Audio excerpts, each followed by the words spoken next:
Bonjour à toutes et à tous, bienvenue pour cette nouvelle vidéo dans laquelle à nouveau je vais vous présenter une nouvelle technique d'art visuel. Aujourd'hui il s'agira de la technique de l'encre soufflée qui, comme son nom l'indique, engage le souffle, une action plutôt prisée des enfants pour son côté ludique.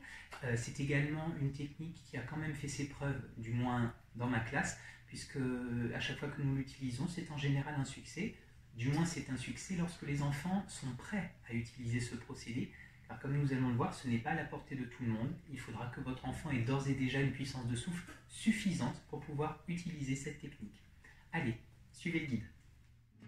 Pour pratiquer l'encre soufflée, il vous faudra une nappe pour couvrir votre plan de travail, une feuille blanche, de l'encre de la couleur de votre choix ou à défaut de l'eau dans laquelle vous aurez versé du colorant alimentaire, un pinceau à tête plutôt large pour faire tomber de grosses gouttes d'encre, une paille. Une fois le matériel rassemblé, proposez à votre enfant de tremper son pinceau dans l'encre et d'en faire tomber de grosses gouttes sur sa feuille.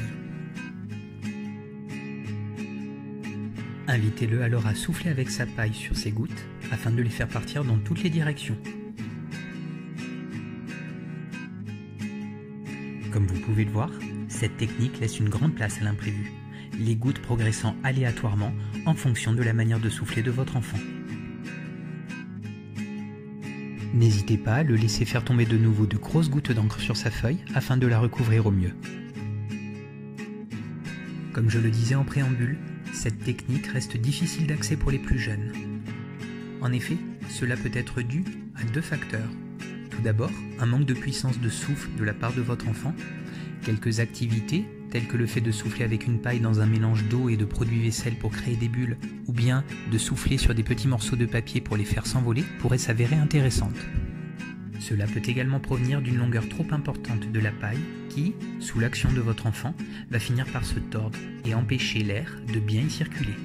N'hésitez donc pas à la raccourcir d'un coup de ciseau. Cette technique peut être utilisée pour réaliser de jolis fonds monochromes ou multicolores. Pour ma part, j'ai choisi de l'utiliser afin de créer un arbre. Je rajoute donc un peu d'encre à la base de ma feuille afin de symboliser le tronc. Et voilà le travail. À présent, c'est à vous de jouer. À bientôt.